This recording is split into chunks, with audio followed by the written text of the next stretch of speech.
Hello and good day to everyone. My name is Trisha Bonjour Wynn. à tous, je m'appelle Trisha Wynn, je suis directrice du programme KICS. Je vous souhaite la bienvenue pour ce webinaire que nous organisons aujourd'hui sur un appel à propositions pour le 4 mai.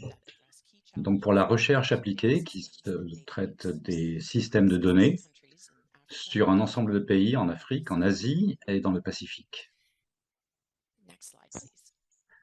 Prochaine diapositive, s'il vous plaît. Donc l'ordre du jour aujourd'hui va être divisé en plusieurs parties. Je vais présenter l'IDRC et le KICS. Mon collègue Amidou va présenter le thème de l'appel d'aujourd'hui et les objectifs que nous allons essayer d'atteindre à travers cet appel à proposition. Puis Sangai et moi allons revoir le type de subvention que nous pouvons proposer et qui peut postuler. Et nous allons répondre aux questions que nous avons déjà reçues par email en avance.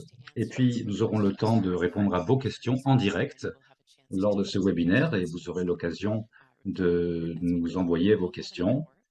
Nous disposons d'une heure et nous allons traiter autant de questions que possible. Je veux juste vous dire qu'il y a un document dans lequel nous avons compilé les questions reçues, un FAQ, sur le site de l'IDRC. Vous pouvez le consulter pour avoir davantage de détails. Nous allons le mettre à jour suite à ce webinaire pour répondre à certaines des questions que nous avons reçues et nous le mettrons à jour 2 ou 3 fois avant la fin de l'appel. Et avant de commencer, je voudrais juste vous donner quelques règles. Ce webinaire est enregistré et sera publié en ligne en anglais et en français. Mais veuillez noter que seuls les présentateurs seront visibles et nommés dans l'enregistrement. Donc, vous ne serez pas visible, vous ne serez pas nommé. Sur votre écran, vous voyez des boutons de navigation. Si vous perdez la connectivité lors de la diffusion d'aujourd'hui, cliquez sur l'icône de réactualisation avec les 2 flèches dans un cercle. Si vous voulez nous suivre avec des sous-titres, vous avez une petite bulle, vous pouvez cliquer sur cette bulle, il y a un pinceau à l'intérieur. Si vous voulez envoyer une question, vous pouvez taper votre question dans une bulle de discussion instantanée. Si vous avez des problèmes avec l'audio ou avec la vue, vous pouvez cliquer sur l'icône en forme de point d'interrogation et vous pourrez envoyer un mail avec un résumé de vos problèmes et on essaiera de les résoudre. Et si vous voulez passer d'une langue à l'autre ou définir des préférences, cliquez sur le bouton Paramètres, qui est représenté par un rouage. J'espère qu'on est tous bien installés, qu'on est prêts à commencer. Diapositive suivante. Donc, un petit mot sur l'IDRC et le programme de cet appel à proposition. Donc, c'est le centre de recherche pour le développement international qui finance de la recherche appliquée en Afrique, en Asie, en Moyen-Orient, et sur tout un éventail de sujets, politique sociale, la gouvernance, l'environnement, mais également l'éducation. Et c'est de ce point de vue qu'on vous parle. Donc le KICS, c'est entre le GPE et l'IDRC, qui réunit plus de 80 pays partenaires pour le GPE, le Partenariat mondial pour l'éducation. Donc il est associé aux objectifs du GPE. Et les objectifs de KICS, c'est que les pays partenaires utilisent les innovations dont ils ont besoin pour accélérer l'accès à l'éducation, pour un système d'éducation résilient. La façon dont KICS fonctionne est résumée dans le triangle qui apparaît à votre écran. Donc il y a 3 parties interconnectées. L'échange d'apprentissage avec les hubs régionaux, les gens qui travaillent dans les systèmes d'éducation, au ministère de l'Éducation, dans la société civile, où les partenaires en développement se réunissent pour un apprentissage et des échanges qui sont continus. Et ils prennent en compte les données probantes et partagent les meilleures pratiques qui viennent de leur propre contexte ou de l'extérieur. Ils mobilisent des ensembles d'outils qui aident pour les systèmes de l'éducation. Leurs priorités sont les sujets sur lesquels l'IDRC finance des recherches appliquées dans ces pays. Donc, les sujets que nous avons mis en appel à proposition sont ceux qui font surface à travers les pôles régionaux. Donc, il y a 40 projets et nous allons en ajouter encore grâce à cet appel. Donc, le financement et l'expertise que les organisations fournissent alimentent les pôles régionaux. Et on lance un nouveau mécanisme, la troisième partie du triangle, qui consiste à donner des données probantes plus sur mesure pour les pays. On appelle ça le soutien aux pays. Et les priorités sont utilisées par les pôles régionaux pour des demandes de financement, et le soutien pays échange également avec les pôles régionaux. Ça, c'est la façon dont le KICS fonctionne. Sur la diapositive suivante, vous verrez les pays concernés aujourd'hui. Donc, en Afrique, en Asie, dans le Pacifique, vous verrez une liste complète des pays dans un document détaillé. Donc, je vais maintenant passer la parole à mon collègue Amidou, qui va vous expliquer les thèmes et les objectifs de cet appel. Merci beaucoup, Tricia. Et bonjour à tous et à toutes. Je m'appelle Amidou Boukari. Je suis spécialiste programme principal au CRDI et en charge de projet KICS. Je suis basé à Dakar, au Sénégal, dans le bureau du CRDI pour l'Afrique de l'Ouest et centrale. Comme Tricia l'a dit, mon rôle aujourd'hui est de 3 ordres. Premièrement, planter la toile de fond contre laquelle les défis et les opportunités qui sous-tendent cet appel ont été définis. Deuxièmement, présenter les questions de recherche. Et enfin, les objectifs de l'appel. Ces défis et ces opportunités proviennent de 2 études de portée qui ont été commanditées dans les 2 régions, Afrique et Europe-Asie-Pacifique, pour mieux cadrer cet appel. Ces études sont disponibles pour vous sur le site web de KICS pour que vous puissiez mieux cerner les problématiques et les déficits en connaissance dans les 2 régions lors de l'élaboration de vos propositions. Je voudrais aussi souligner qu'au-delà de ces études, la question des systèmes de données et de leur utilisation à des fins de gestion et de gouvernance des systèmes éducatifs a été une préoccupation constante et majeure depuis le lancement de KICS en 2019. Elle a été une des 6 thématiques prioritaires identifiées pour faire l'objet de projets de recherche mondiaux.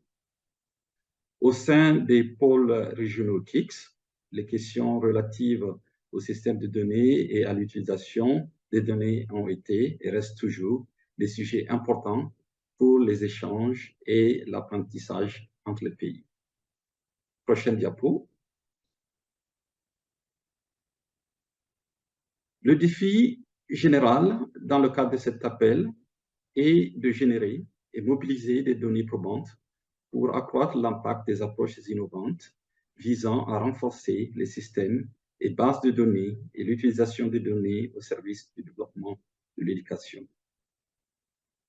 3 sous-thèmes interreliés de ce défi nécessitent des recherches et chacun d'entre eux nécessite d'aborder des questions techniques, de multiples aspects du renforcement des capacités, une gouvernance efficace et la durabilité. Il s'agit d'élargir et intégrer les ensembles de données pour mieux comprendre les caractéristiques des apprenantes et des apprenants et promouvoir l'égalité des genres, l'équité et l'inclusion. Cette thématique, en fait, provient des constats suivants. Premièrement, il manque encore des données essentielles dans les systèmes d'information pour la gestion de l'éducation, telles que celles sur le genre, l'équité et l'inclusion sociale de certains groupes sociaux, devant l'accès à une éducation de qualité. Il y a aussi celles qui portent sur la mesure des apprentissages des apprenants, la situation des enfants réfugiés et hors système éducatif. Deuxièmement, il y a une dispersion de données pertinentes à la gestion et à la gouvernance des systèmes éducatifs dans d'autres bases ou systèmes qui sont logés dans d'autres secteurs ministériels tels que la santé, les affaires sociales, la petite enfance et bien d'autres. d'où l'importance d'intégrer ou lier et harmoniser ces bases de données pour une meilleure cohérence et utilisation. Il serait donc intéressant de découvrir de nouvelles innovations dans les pratiques et les approches pour adresser ces défis dans les projets que vous nous soumettrez. Quant aux deux dernières thématiques sur l'utilisation des plateformes et des outils pour améliorer l'utilisation de données et l'accroissement des utilisations et des utilisatrices et utilisateurs de données, y compris pour assurer la responsabilité publique, elles sont issues du constat qu'il y a actuellement plusieurs types de plateformes disponibles en ligne sur les données probantes. Cependant, certaines parties prenantes n'arrivent pas à les accéder et même si elles y accèdent, elles ne maîtrisent pas la lecture de ces données pour en faire un bon usage dans la prise de décision à leur niveau. Comme vous le savez, depuis des années, les données dans les systèmes d'information appelés communément SIG ou EMIS en anglais ont été centralisées dans les ministères de l'Éducation. Et qu'il y a actuellement une mutation vers la décentralisation de ces systèmes au niveau provincial, communal, au niveau des districts et même des écoles. C'est le cas des parents d'élèves et des communautés à la base qui sont organisés en comité de gestion des écoles. Cette mutation a des implications infrastructurelles, légales, de renforcement de capacités et sociales par rapport à ces nouveaux centres de décision. Donc, nous accueillerons avec grande curiosité et plaisir les projets de recherche qui vont nous révéler des innovations et des pratiques promoteuses à ce sujet. Et plus intéressant encore, si ces projets ont le potentiel de générer des connaissances sur comment cette décentralisation ou d'évolution de la gestion de données s'opère à ces niveaux. Prochaine diapositive. La dernière diapositive m'amène aux questions de recherche qui sous-tendent cet appel. Ces questions de recherche invitent des propositions de projets qui doivent générer des connaissances relatives aux défis en répondant à la question de recherche générale et aux trois sous-questions suivantes. D'abord, commençons avec la question générale, qui est celle de savoir comment l'impact des innovations promoteuses ou éprouvées en matière de systèmes de données et d'utilisation des données peut-il être mis à l'échelle pour soutenir la transformation des systèmes d'éducation dans les pays partenaires du GPE. Je fais une pause ici pour attirer l'attention sur deux mots-clés, promoteuse et éprouvée. C'est pour dire qu'une proposition qui ne s'appuie pas sur des innovations qui ont été testées sur le terrain et dont le potentiel de solutionner un défi est incertain a peu de chances d'être retenue. Donc, il est important de vous assurer que vos propositions apportent des preuves, donc des données probantes, de l'efficacité des innovations sur lesquelles vos projets de recherche vont porter. Maintenant, aux trois sous-questions. La première, c'est quelles sont les stratégies efficaces pour adapter, mettre à l'échelle et mettre en œuvre ces innovations de manière efficace, équitable et durable. Quels sont les facteurs qui favorisent, motivent ou entravent la mise à l'échelle de ces innovations? Ça, c'est la deuxième question. Et la troisième et dernière, c'est comment ces innovations peuvent-elles promouvoir l'égalité des genres, l'équité et l'inclusion? Je voudrais aussi attirer votre attention que la mise à l'échelle et l'égalité des genres sont des questions centrales dans KICS. Il est donc attendu des projets d'avoir des composantes méthodologiques très claires et bien articulées sur ces deux questions. Prochaine diapo, et c'est la dernière, donc sur les objectifs. Donc, à partir des questions de recherche, vous vous êtes aperçu que les objectifs se déclinent, hein, et ils se déclinent de la manière suivante. Premièrement, il s'agit de produire des données probantes sur la manière d'accroître l'impact d'approches innovantes pour relever les défis des systèmes de données et de l'utilisation des données dans les systèmes éducatifs. Deuxième objectif, renforcer la capacité les parties prenantes concernées à utiliser ces connaissances et ces innovations. Et troisièmement, avoir recours aux données probantes créées pour améliorer les politiques et les pratiques dans les systèmes éducatifs. Avant de conclure et passer la parole à Trisha et Sangay, je voudrais une fois de plus vous encourager à vous assurer que vos propositions répondent à la question de recherche générale et que les objectifs de votre projet de recherche reflètent les objectifs spécifiques de l'appel. Sur ce, je vais donc passer la parole à Sangay et Tricia qui vont vous présenter les questions générales d'admissibilité pour cet appel. Merci pour l'écoute.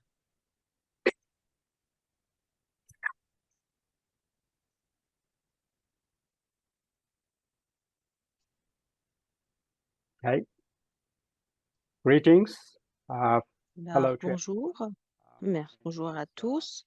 Je m'appelle Pange Tsunto.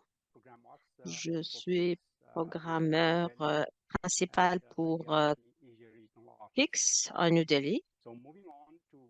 Donc, pour passer sur ce qu'on va à la suite de cette réunion, il y a beaucoup de questions qui ont déjà été traitées. Je vais répondre à certaines ici et vous allez retrouver tout cela dans les documents de la réunion avec plus de détails. Donc, je commence d'abord avec les critères d'ordre général, avec les points essentiels dont on devrait se souvenir. Ici, d'abord, les organisations individuelles ou cela peut inclure donc les consortiums, les associations, les organisations de société civile ou le secteur privé. Les propositions de consortium doivent avoir un leader qui peut ainsi de faire gérer la subvention pour les autres organisations.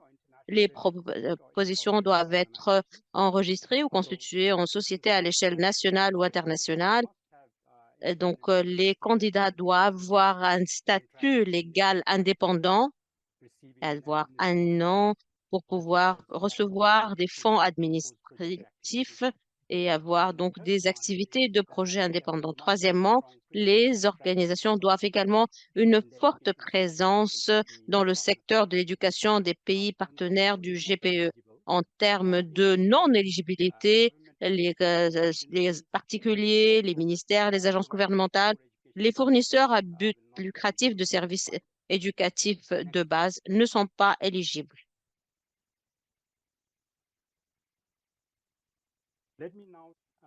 Et maintenant, permettez-moi de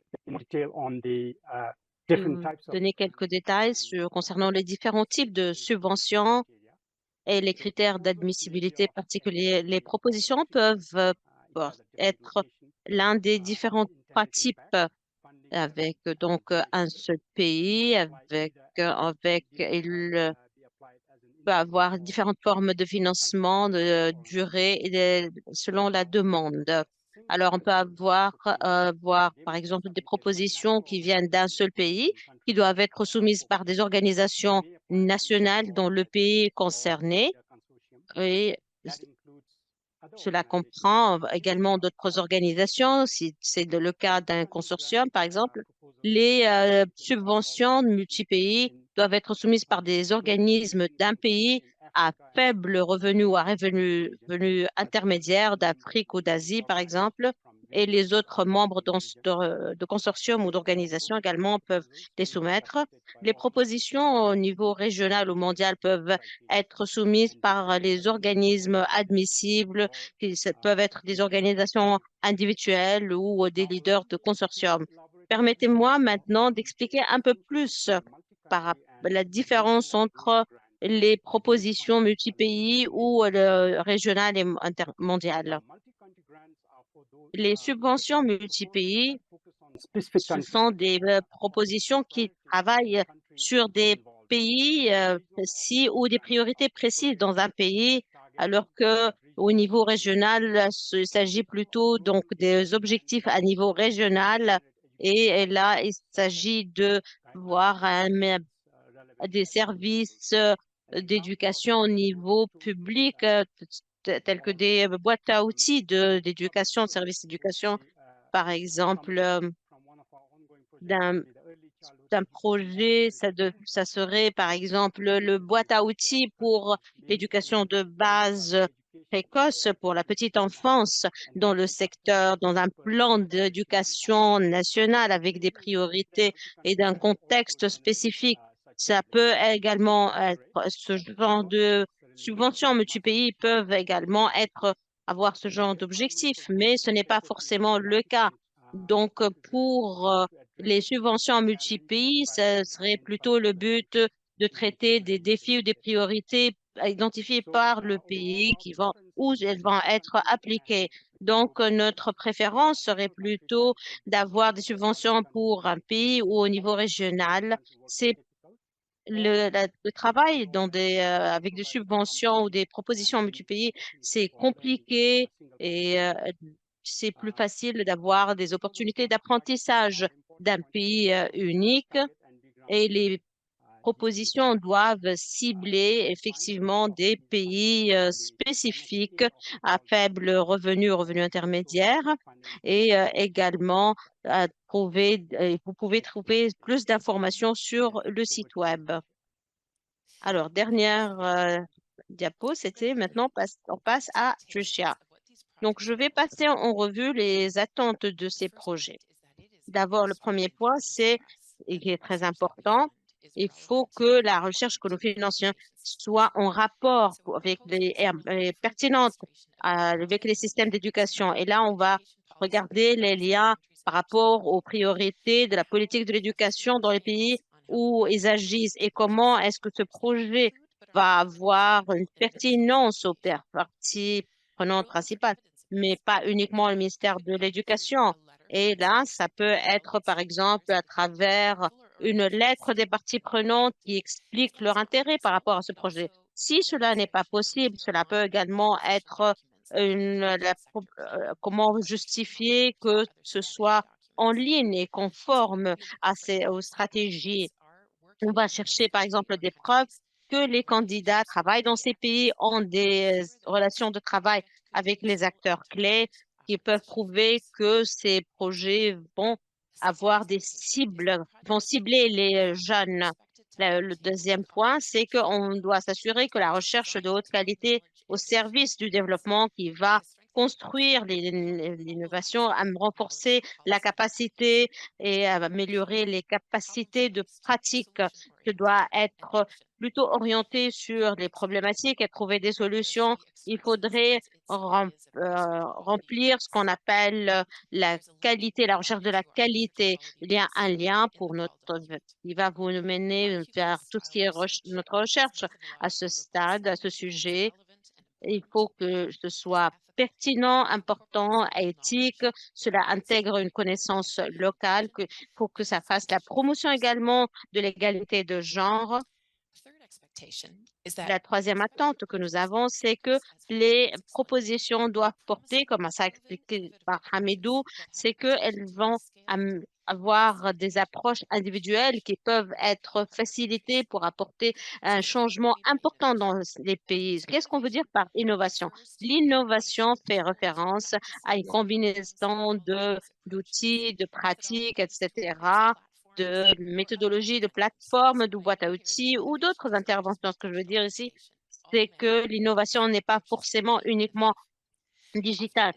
Tout peut être un ensemble d'innovations. Ça peut changer selon les moyens ou les contextes avec de nouvelles solutions apportées pour les secteurs de l'éducation. Donc, on encourage le travail avec des interventions qui soient pertinente, réaliste. L'innovation peut être développée au sein du contexte national ou ailleurs que l'endroit où le projet se tient ou se déroule. La recherche doit également être au service, pouvoir être reproduite.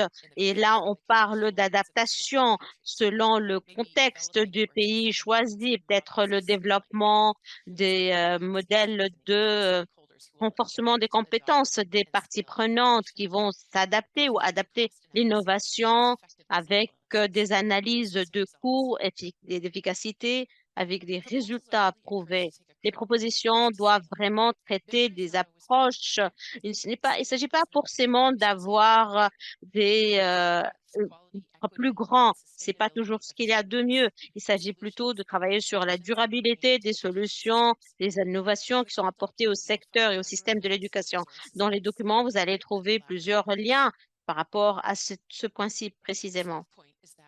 Le quatrième point, c'est qu'on s'attend à ce que les propositions soient orientées pour faire la promotion de l'égalité, l'inclusion et l'égalité des genres. Ça, c'est quelque chose qui est l'un des points essentiels, comme l'a présenté Hamidou dans les questions de recherche.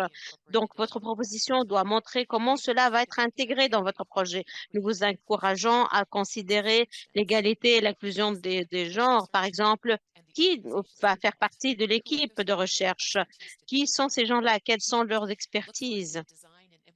Regardez également l'aspect de la conception et de la recherche. Comment est-ce que vous intégrez l'égalité des genres et l'inclusion dans votre approche et dans le suivi également? Comment vous intégrez cela dans votre stratégie de mobilisation? Les propositions qui n'intègrent pas cet aspect ne seront pas prises en compte. Si vous incluez cet aspect dans vos projets, dans vos propositions, regardez les documents fournis. Il y a plusieurs documents dans ce sens et beaucoup de ressources dans ce sens. Et puis, les projets ici, financés ici, vont être invités également à travailler sur d'autres activités financées par PIX. Il s'agit d'un apprentissage collaboratif et on appelle à partager et à généraliser l'apprentissage au niveau régional. On va les encourager à lier leurs apprentissages et à lier leurs activités de suivi d'apprentissage. Nous recommandons que vous faisiez une approche d'anticipation par rapport à ce point et intégrer ça dans votre proposition. Qui dans votre équipe va travailler sur cela? Comment ça va être géré dans votre budget? À vous la parole, Sergei. Merci. Donc, ce qu'on regarde, ce qu'on va chercher dans la proposition, finalement, c'est comment est-ce que vos propositions vont être évaluées. Il y a 4 catégories de critères. Vous allez les voir.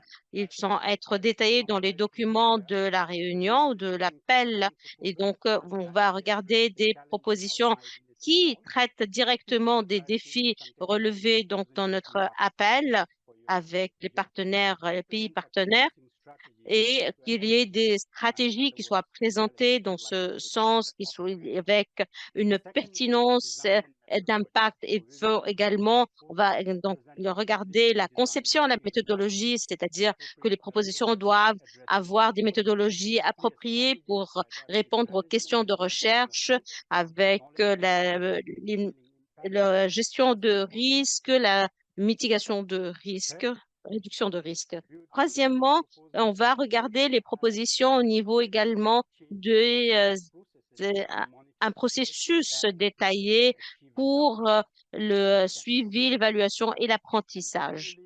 Et enfin, les candidats ou les équipes doivent également prouver des capacités organisationnelles importantes dans l'inclusivité, l'égalité des genres et la recherche appliquée et également donc surtout avoir une stratégie claire de coordination d'équipe ainsi que d'avoir un partenariat juste et équilibré, surtout dans le cas des consortiums.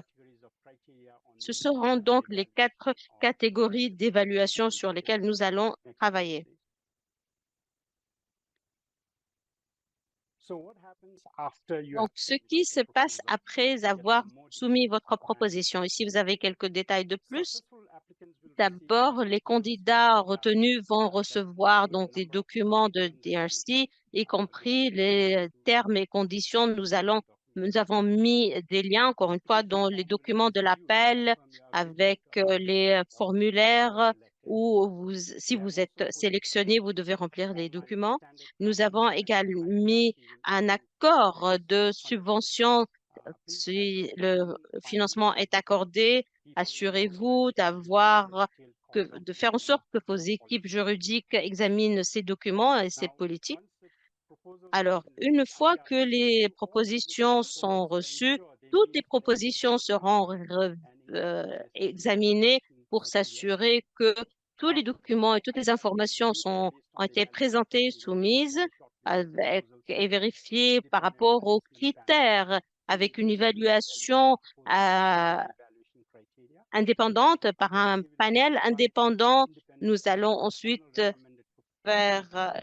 identifier les recommandations du panel externe par rapport au budget disponible pour ce fonds.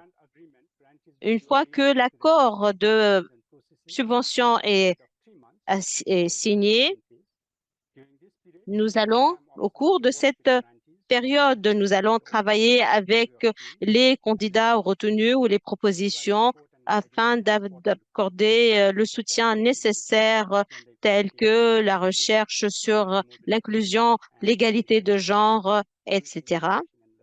et l'évaluation et le suivi et le reporting. Donc, on a déjà répondu à un certain nombre de questions qu'on a reçues en répétant ce qui était déjà dans le document qu'on vous a envoyé. Et on va poursuivre avec des questions plus spécifiques que nous avons reçues par email. Et je voudrais dire que parfois les questions étaient très spécifiques pour une organisation ou un contexte de pays très particulier. Et pour que les réponses soient disponibles pour tout le monde en même temps, nous allons les rendre un peu plus générales, donc en transmettant le contenu de la question sans les détails spécifiques. Donc si on passe à la diapositive suivante, la diapositive 15, on a reçu des questions sur les consortiums. Quelles sont les exigences, si on a des partenaires particuliers. Donc je vais répondre à ces questions sur les consortiums. Alors, qu'est-ce qu'on cherche en termes de consortium? D'abord, sur l'ensemble des organisations impliquées, qu'elles soient 2 ou 3 en consortium, que vous ayez la possibilité de mettre en œuvre le travail que vous proposez dans le contexte dans lequel vous le proposez. Donc, on recherche de l'expérience qui couvre les besoins de l'équipe. En termes d'organisation de lead, Sangai en a déjà parlé. Pour les subventions pour un pays unique ou pour plusieurs pays. Donc, pour un pays unique, il faut que l'organisation soit basée dans un pays, et sinon, il faut qu'il soit dans des pays à revenus faibles ou moyens. Il doit y avoir la capacité, du point de vue juridique et financier, de gérer une subvention importante. Donc, on cherche de l'expérience dans ce domaine.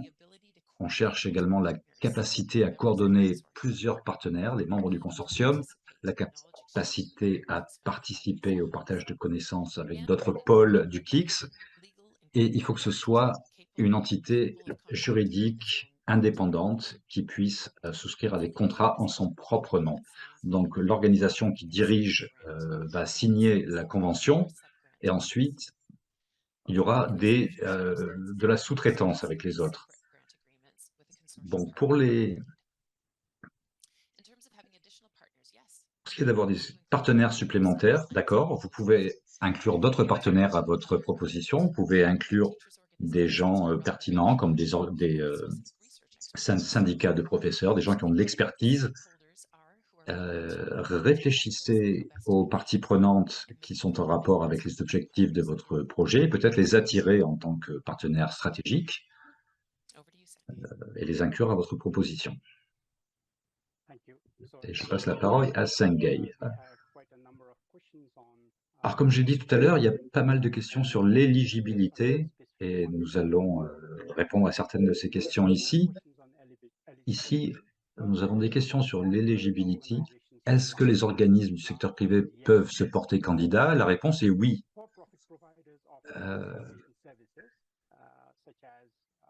Par exemple, les écoles privées, par exemple, ne peuvent pas, mais il faut faire la preuve qu'ils ont des ressources financières ou techniques pour contribuer au projet. Ça, c'est un critère important. Et la deuxième question est, pouvez-vous accorder des subventions aux agences des Nations Unies? La réponse est oui, on peut leur accorder des subventions. Question numéro 3, les ministères de l'Éducation peuvent-ils être des partenaires du consortium? Là, la réponse est non. La plupart du financement va au ministère de l'Éducation et le KICS est un mécanisme complémentaire qui vient en soutien de cela. Mais les ministères de l'Éducation peuvent être impliqués en tant que partenaires stratégiques, comme Tricia l'a dit plus tôt, mais ils ne recevront pas de financement. Et enfin, les bénéficiaires actuels des programmes du KICS, du GPE ou d'éducation out loud peuvent-ils poser leur candidature? Et là, la réponse encore est oui. Merci. Nous poursuivons avec des questions d'éligibilité. Est-ce que les pays à revenus faibles ou moyens qui dirigent des pays à plusieurs pays impliquaient des chercheurs qui sont basés ailleurs? La réponse est oui. Donc, les organisations qui sont basées dans ces pays qui ne sont pas partenaires peuvent diriger une demande, à condition que l'organisme soit basé dans un des pays couverts par cet appel, c'est-à-dire Afrique, Europe, Asie, Moyen-Orient. Et je rends la parole à Sangay. Et alors, dernière question que nous avons reçue sur l'éligibilité, c'est est-ce que les bureaux nationaux des organisations internationales peuvent diriger les demandes de subventions pour un ou plusieurs pays? Alors, pour un ou plusieurs pays, les subventions doivent être dirigées par des organisations basées dans des pays à revenus faibles, notamment dans le sud global, pour ce genre de subventions. Donc là, la réponse est non, parce que beaucoup d'organisations internationales intéressées ont des bureaux régionaux et qui sont gérés par un bureau central en Europe, en Amérique ou ailleurs. Donc ces bureaux ne sont pas éligibles pour les subventions pour pays uniques ou plusieurs pays. Maintenant, une question sur la situation géographique de la recherche. La question était, les projets multi-pays et régionaux, mondiaux, doivent comprendre des travaux sur le terrain dans au moins 3 pays. Ces travaux peuvent-ils comprendre à la fois les pays partenaires du GPE et des pays non partenaires du GPE? La réponse est non, parce que nous nous concentrons sur les pays du GPE. À vous, Sangay. Autre question, existe-t-il une méthodologie privilégiée pour les projets à financer dans le cadre de cet appel? La réponse est non, nous n'avons pas de préférence pour la méthodologie, mais cette méthodologie doit être appropriée pour répondre aux questions de recherche dans ce contexte. Donc, ça doit être explicite et élaboré. Diapo suivante. Donc, les gens voulaient savoir comment soumettre une proposition. Est-ce que c'est uniquement en ligne? Et la réponse est oui, c'est uniquement en ligne. Il y a une page d'accueil sur le site web de l'IDRC et tout en bas, il y a un lien vers les documents, la page des questions fréquentes et vous trouverez un bouton qui dit appliquer, candidater en ligne. Donc, c'est là que vous devez cliquer. Alors, je vais poursuivre avec la diapo suivante qui parle de qu'est-ce qu'on peut financer quand on parle d'évolution en termes de recherche. L'appel mentionne que la mise en œuvre des approches ne sera pas financée. Et donc, on demande qu'est-ce que ça signifie. Donc, les coûts de mise à l'échelle et de réplication sont-ils exclus? Donc, pour clarifier, les recherches que nous finançons sont conçues pour venir en complément de choses qui fonctionnent déjà. Et pour mobiliser les connaissances et faire évoluer l'impact, pour nous, le financement concerne uniquement la recherche. Donc, je vais peut-être vous donner un exemple, ce sera plus clair. Il y a une approche développée par une NGO avec l'intention d'intégrer dans les systèmes éducatifs. Et la recherche pourrait tester comment la recherche doit être contextualisée pour travailler dans le domaine public et pas par une NGO. Donc, il y a plusieurs méthodes pour plusieurs niveaux d'échelle et il faut voir quel est le coût et quels sont les facteurs de coût et comment ce coût peut évoluer en fonction de l'échelle. Donc, la recherche pourrait déterminer comment ça pourrait être profitable à l'égalité des genres ou au handicap. Donc, ça, ce sont des questions de recherche qui parlent d'objectifs d'évolutivité.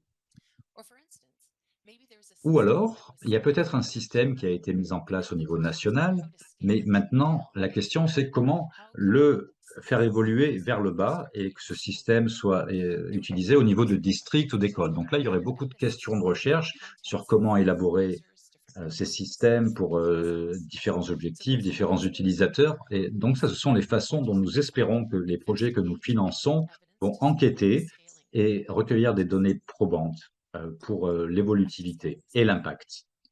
Je repasse la parole à Sangay. Merci.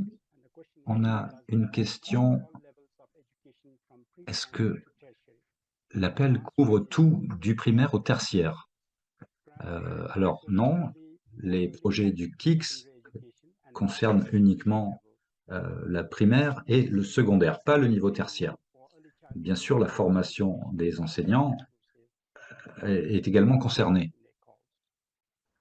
par cet appel. Diapo suivante. On a reçu la question suivante. Un organisme peut-il présenter plus d'une proposition? Et la réponse est oui. Un organisme peut soumettre jusqu'à 2 propositions si c'est une organisation individuelle ou s'il dirige un consortium. Le même organisme peut être un membre d'un consortium sur d'autres propositions supplémentaires. Donc, à partir de là, je suis à la diapositive numéro 25. Nous pouvons répondre à vos questions en direct. On va utiliser autant de temps que possible au cours de cette heure pour répondre à vos questions. Si vous cherchez comment soumettre votre question sur votre navigateur, trouvez la petite bulle de discussion et vous devriez arriver à un écran où vous devez entrer votre adresse email et formuler votre question. Donc, on a des collègues qui vont nous transmettre vos questions. Donc, donnez-nous juste un petit moment pour voir comment on s'organise et voir le type de questions qui nous parviennent.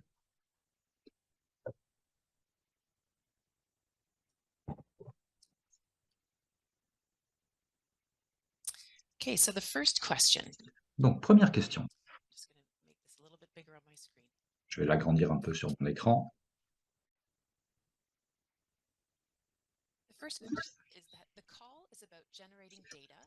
Donc, l'appel, c'est pour générer des données et combler les lacunes, utiliser les données, piloter les systèmes d'éducation pour combler les lacunes en termes de données et pour l'utilisation de ces données. Donc, la question nous demande de clarifier de quoi on parle. La réponse est que on est concentré sur la première partie. Cet appel, c'est sur la génération de données et combler les lacunes des approches innovantes dans les systèmes de données. Donc, on cherche des approches pour identifier des lacunes.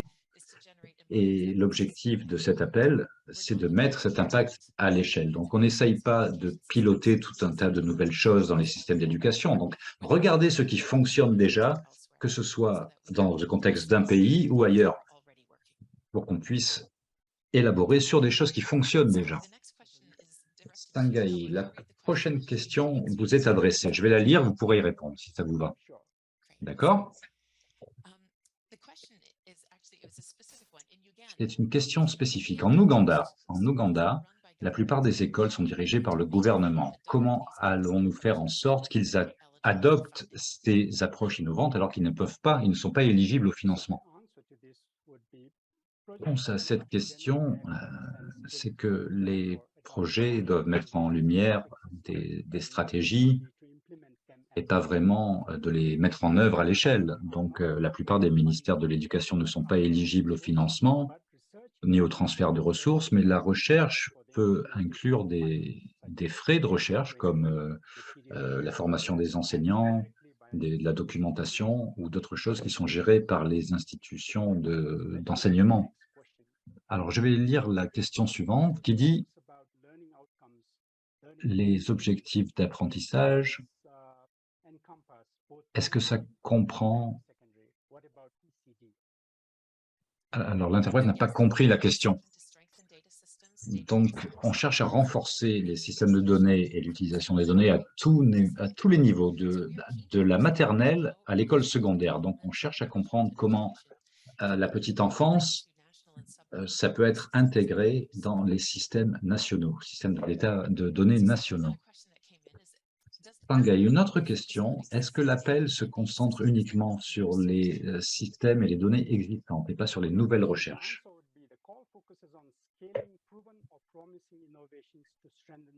Alors, on essaye de renforcer ces systèmes de données, donc les recherches qui ont fait leurs preuves pour le renforcement des systèmes de données sont encouragées. Question suivante, pour les réfugiés ukrainiens et les étudiants, est-ce qu'on peut soumettre un projet sous la catégorie… Ah, le traducteur n'a pas compris, toutes mes excuses. Si le projet est développé uniquement en Ukraine, alors les travailleurs sur le terrain seraient concentrés pour un pays, une subvention pour un pays unique. Et vous pouvez inclure d'autres organisations, par exemple de pays de l'UE. Mais gardez à l'esprit qu'on ne finance pas des projets de mise en œuvre, on finance des projets de recherche pour soutenir la mise à l'échelle et l'innovation.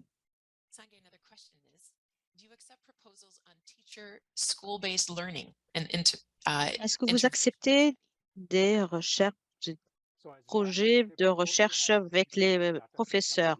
S'il y a un système de données, d'utilisation de données, la recherche peut traiter de ces aspects de n'importe quel point de vue et cela va donc établir les critères d'évaluation qui vont être utilisés pour évaluer chaque proposition. Donc, la prochaine question, c'est est-ce qu'il s'agit uniquement d'un appel à proposition ou est-ce qu'il y a également eu un appel ou une note de concept précédente? Est-ce que les organisations peuvent porter leur candidature également pour cette proposition directement? Oui, merci pour cette question. Le RDSC appelle la proposition de différentes manières et parfois il y a effectivement des notes de concept et on va demander à certains candidats uniquement de développer des propositions. Toutefois, ici, nous appelons dès le départ à avoir des propositions complètes. Il n'y a pas de l'étape de note de concept. Donc, s'il vous plaît, même si vous n'avez pas n'avez pas de concept note, allez-y, développez toutefois une proposition complète. Oui, la recherche par action est orientée, si le projet est orienté pour analyser des recherches, des preuves, des faits et basé sur des recherches, des stratégies et des défis. Ensuite, alors la prochaine question, l'appel de proposition, vous indiquez que les organisations doivent avoir une forte présence dans chaque pays. Dans le cas d'un consortium visé à appliquer, qui demande une subvention au niveau régional ou global, si on travaille sur plus de 3 pays, comment est-ce qu'on fait cela avec, dans le cas donc des consortiums, avec 3 organisations? Les candidats doivent être prouver qu'ils comprennent les lacunes dans les pays cibles, qu'ils y soient basés ou pas. Les candidats doivent parfois, ce sont des organisations qui ont une présence, ils ont des personnes, des équipes dans différents pays et c'est comme ça qu'on va voir si ça fonctionne. Mais les candidats peuvent également identifier des partenaires dans des pays de mise en œuvre ou là où ils ne sont pas, eux, présents physiquement. Une autre question également, c'est que est-ce qu'on pourrait de partager les détails de toutes les organisations pour pouvoir favoriser les partenariats? Non, On ne va pas partager les détails ou les coordonnées des organisations qui ont soumis leur candidature. C'est le rôle des différentes organisations de trouver des partenaires pour leurs propositions. Okay, so some more questions are coming in. Alors, il y a encore d'autres questions qui continuent d'arriver. La question, c'est est-ce que les innovations doivent venir du contexte où le projet va être mis en œuvre? Les innovations peuvent venir du pays, de l'intérieur, de l'extérieur du pays de mise en œuvre. Peuvent être efficaces au niveau de ces pays et d'autres qui peuvent être originaires d'autres pays et être efficaces dans les pays d'application. Donc, la question que nous avons maintenant, c'est quelle est la recherche de mise à l'échelle sur la base de votre expérience? Oui, alors on doit travailler, faire une recherche sur la mise à l'échelle. Ça peut être le fait d'adapter ou d'affiner l'innovation, la recherche aux besoins contextuels. Ça peut s'agir de développer des moyens ou des modèles de mise à l'échelle. On peut renforcer différentes voies de mise à l'échelle. Comme j'ai dit plus tôt, il peut y avoir des analyses de coûts, comprendre l'efficacité de coûts, la valeur des coûts, comprendre les coûts à différentes échelles. Tout cela, ce sont des questions de recherche par rapport à la mise à l'échelle. Et bien sûr, l'évaluation des résultats, l'évaluation des résultats avec différents modèles d'exécution, différentes catégories de résultats. La recherche sur la mise à l'échelle porte sur la documentation d'expérience de la recherche de mise à l'échelle et les processus. Par exemple, comment le processus d'adaptation s'est passé, quelle adaptation est nécessaire par rapport au contexte.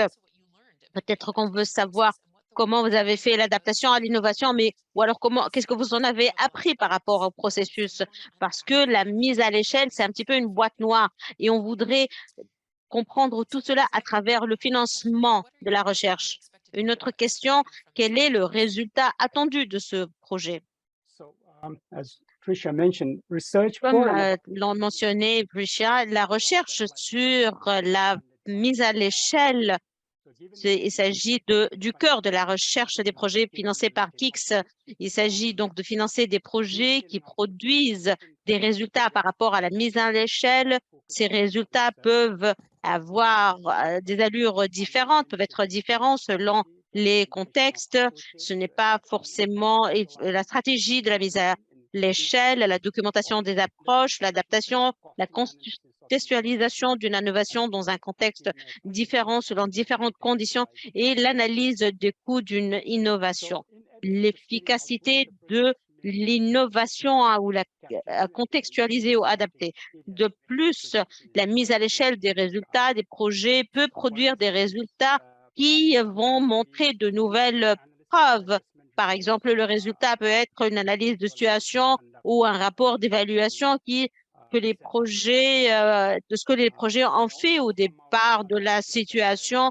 Ils peuvent également apporter des directives de politique, des publications de recherche, des blogs, par exemple, et puis qu'il y ait des ressources d'apprentissage ou d'enseignement. Ça, ce sont quelques exemples des résultats attendus du projet. La prochaine question, c'est est-ce que vous allez financer l'efficacité de l'innovation dans différentes conditions? Oui, bien sûr.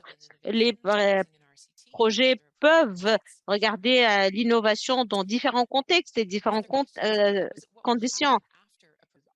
La question suivante, est-ce que les propositions doivent répondre à tous les sous-subventions? Non, vous ne devez pas répondre à tous les éléments, ou du moins quelques-uns d'entre eux, mais vous n'êtes pas obligé de répondre aux 3 points.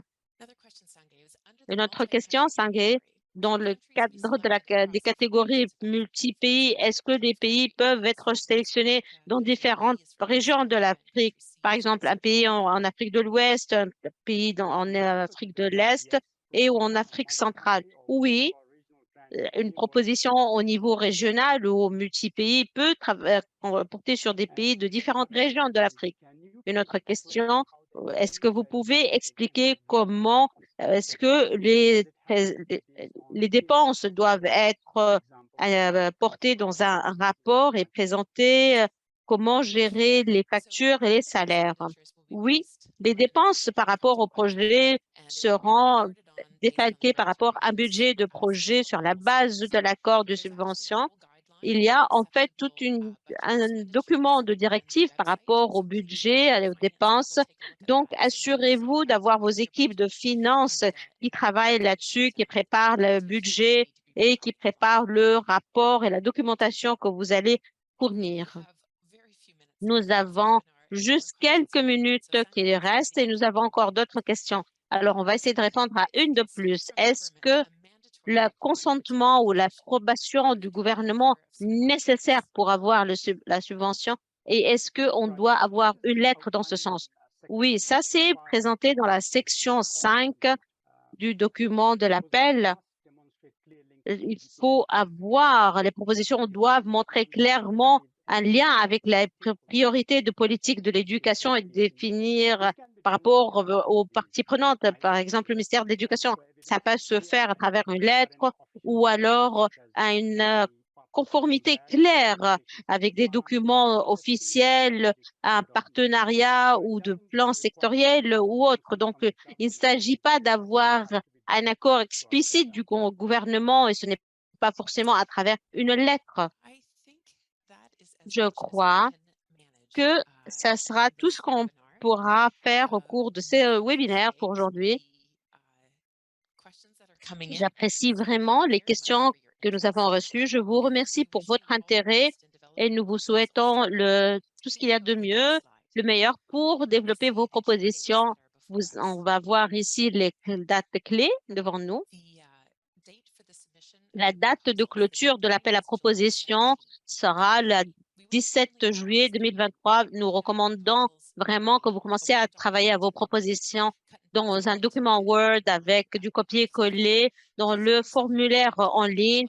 Assurez-vous d'avoir assez de temps pour le mettre en ligne dans les délais qui sera à minuit, 11h59 au fait, la nuit du 17 juillet 2023. Vous pouvez continuer à présenter des questions pendant les 2 prochaines semaines et nous allons continuer à mettre à jour le document de questions-réponses. S'il y a des questions qui semblent être pertinentes à tout le monde, donc allez-y, continuez à consulter le document de questions-réponses. Peut-être qu'il y aura une réponse qui sera utile. Donc, nous attendons avec impatience de recevoir vos propositions. Vous aurez de nos nouvelles d'ici au mois de septembre pour savoir si votre proposition a été sélectionnée. Alors, sur cela, nous vous souhaitons une bonne journée. Nous vous remercions pour votre intérêt et on attend de recevoir vos propositions pour les lire.